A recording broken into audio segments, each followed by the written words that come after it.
So here's what I've got so far. Exhaust manifold is loose, pipes undone.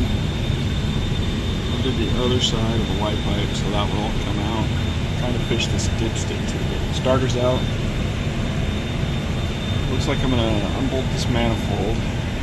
Sorry, unbolt this engine mount, lift the engine up so I can get the manifold to come out the rest of the way and see if I can twist that tube into place. I looked all over YouTube for videos on how to replace these, and all I came up with were hacks and kind of crappy ways to shorten the tube, cut it off, add rubber hose. So I figured I'd start videoing and see if we can do it the right way and see how it looks when we're done.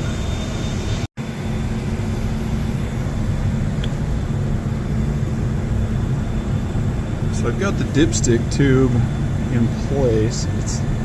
It's touching the hole that it needs to go into, and it's routed behind the motor mount, but it doesn't look like there's any way I can twist it around, get it to fit into place with all the bends and the way that it needs to fit set up close to the block. So I'm gonna keep trying, keep wiggling, see if I can figure something out. Alright, so I got a screw jack, push the engine up, got me some space underneath the motor mount. That's so that I can raise the vehicle all the way up, take the screw jack out, so I can lower it back down to reach through the fender well, but still have some space under that motor mount so I can pull the motor mount off. So that's looking under the engine from the front, showing the spacer between the big frame cross member and then the bottom of the oil pan. So that's what the engine will sit on when I raise the vehicle up to take the screw jack in. Alright, so I unbolted the motor mount from those, screw jack, lowered it down, lift the engine up just a little bit, slid the manifold out. I'll get everything back down where I can reach it and see if we can wiggle that dipstick tube into place. Pull the air box out, of course the inner fender liner so we can see it. Let you know.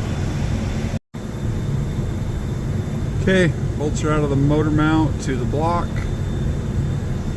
Ford in their infinite wisdom installed the motor mount bolt with the hex head facing the AC compressor, so that's super convenient. Let's see if we can wiggle this thing up now. Get enough room to move it out. Oh good, we're hitting exhaust studs. Well, I'm gonna wrestle this. I'll be back. Okay, I'll try and show this one-handed. So, with the motor mount loose, it moves around a whole bunch. Dipstick tube, get the lighting right. There's the dipstick tube right next to the hole. I was able to get the dipstick down into that hole while holding the motor mount out of the way. Slid together once, I promise. There it goes, look at that. Slid right down in.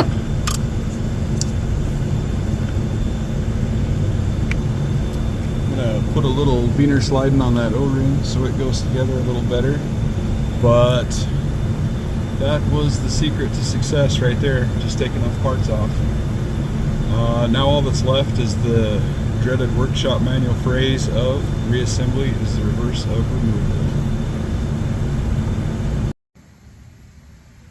Fun fact, as I was putting this back together, I slid the manifold in with the engine still lifted up, and there was a lot more room to get the manifold in and get to the bottom bolts. So if you ever find yourself in a position to be replacing the manifolds on a 6.2, it may be worth the effort to jack the engine up an inch or two and gain some extra space in there. It just made getting to the bottom bolts a lot easier. Starter R&R is pretty straightforward. 3 bolts, bottom one has a stud for the ground. If you take the electrical connections off, don't mix it up and put the positive down there.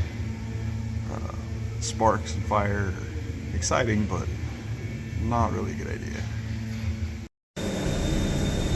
Quick tool list. So as you can see here, there's a bunch of tools. That's what I used. Feel free to add, subtract, mix and match, or substitute as your need arises. All I have left is to put the fender liner back in, so I'll probably wrap this up.